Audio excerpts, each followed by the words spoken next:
પ્રકારનું રોકાણ છે. ક્યાં?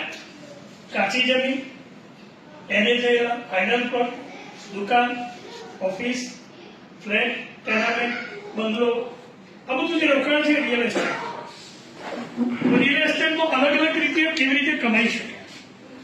તો પહેલી વસ્તુ છે short term investment, long term investment. Short term ઇન્વેસ્ટમેન્ટમાં ક્યાંક ટીપી પડી રહી છે, ક્યાંક હાઈવે આવી રહ્યો છે. તાજી વાત કરું તો અમને 1.5 વર્ષ પહેલા ખબર પડેલી કે રાજેન્દ્રથી માણસા એ 4 લેન હાઈવે થઈ રહ્યો છે. હવે મને ખબર હતી કે 2.5 વર્ષ પહેલા મેં ફ્લેટ લીધું માત્ર 14 લાખ, આજે એની કિંમત 35 લાખ, માત્ર 2 વર્ષ.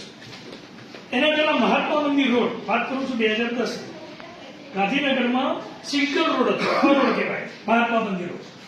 ત્યાં એક ખ રોડ પર મહાત્મા મંદિર બનવાનું. હું ટ્રેનર છું, ખબર હોય તો આઈએસ એપ્લિકેશન ટ્રેનિંગ આપું છું. ઘણી બધી ગવર્મેન્ટની પોલિસીઓ તમને પહેલા ખબર પડે ક્યાં ટીપી પડવાની છે, ક્યાં તાલુકા રોડ, જિલ્લા road, state road, highway road, express. અને હમણાં આપણે જોયું કે દિલ્હીથી કન્યાકુમારી સુધી જે 4 લેન 8 લેન રોડ ચાલુ છે કામે.